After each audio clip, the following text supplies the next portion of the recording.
DevOps engineer அவங்க. DevOps இன்ஜினியர்னா என்னன்னா, developer and operations அவங்க. ஒரு சாஃப்ட்வேர் வந்து நீங்க பில்ட் பண்ணி இங்க வச்சிருக்கீங்க. ஒரு சாஃப்ட்வேர் பில்ட் பண்ணி இங்க வச்சிருக்கீங்க.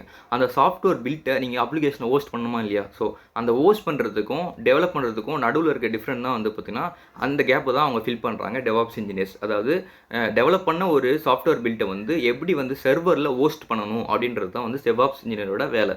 ஸோ இதுக்காக அவங்க என்ன ஸ்கில்ஸ்லாம் வேணும்னு வந்து பார்த்தீங்கன்னா, சிஐசிடி பைப்லைன் பற்றி அவங்களுக்கு தெரிஞ்சிருக்கணும். சிஐசிடினா என்னன்னு பார்த்தீங்கன்னா, continuous integration or continuous development சொல்லுவாங்க. ஸோ ஒரு அப்ளிகேஷன் வந்து பார்த்தீங்கன்னா, கண்டினியூஸாக நீங்கள் சாஃப்ட்வேர் அப்டேட்லாம் உங்களுக்கு வந்துட்டு இருக்கும் பார்த்தீங்களா ஃபோன்லலாம். அதெல்லாம் வந்து பார்த்தீங்கன்னா, கரெக்டாக வந்து பில்ட்லாம் வந்து கரெக்டாக மெயின்டைன் பண்ணுறது எல்லாமே வந்து பார்த்தீங்கன்னா, இந்த டெவாப்ஸோட ஸ்கில்ஸாக இருக்க போகுது.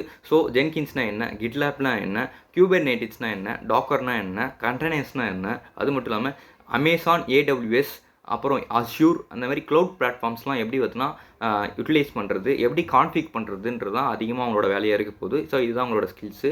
ஸோ ஒரு டெவாப்ஸ் இன்ஜினியராக ஆகிறது மூலிமா அவங்களோட கரியர் பார்த்து எப்படி போகும்னா, DevOps engineer, senior DevOps engineer, DevOps architect and DevOps manager அந்த மாதிரி வந்து பார்த்தீங்கன்னா கரியர் பார்த்து போகும். ஸோ உங்களோட பேக்கேஜ் வந்து பார்த்தீங்கன்னா 0 to 3 இயர்ஸ் எக்ஸ்பீரியன்ஸில் 4 to 6 LPA அந்த மாதிரி வந்து பார்த்தீங்கன்னா தருவாங்க. ஸோ 3 to 5 இயர்ஸ் எக்ஸ்பீரியன்ஸில் போகும்போது 8 to 15 LPA வரும். ஸோ 5 இயர்ஸ்க்கு மேலே போனால் 15+ LPS வந்து வரும். ஸோ நான் இந்த சொல்கிற எல்பிஏ பேக்கேஜஸ் எல்லாமே வந்து பார்த்தீங்கன்னா, நான் வந்து ஒரு எம்என்சி பேஸ் பண்ணி தான் சொல்லுவேன். ஸோ ஸ்டார்ட் அப்பில் எப்போயுமே வந்து பார்த்தீங்கன்னா பேக்கேஜ் கம்மியாக தான் இருக்கும். ஸோ நான் எம்என்சி ஃபோக்கஸ்டாக தான் பேக்கேஜ் எல்லா ரோல்ஸுக்குமே சொல்ல போகிறேன். ஸோ அதுதான் வந்து பார்த்தீங்கன்னா உங்களுக்கும் வந்து பார்த்தீங்கன்னா கரெக்டாக இருக்கும். ஃப்யூச்சரில் நீங்கள் அடுத்தடுத்த லெவலுக்கு போனோம்னா நீங்கள் எம்என்சி போனால் தான் உங்களுக்கு பேக்கேஜ் அதிகமாகும். ஸோ இந்த மாதிரி தான் இருக்க போகுது.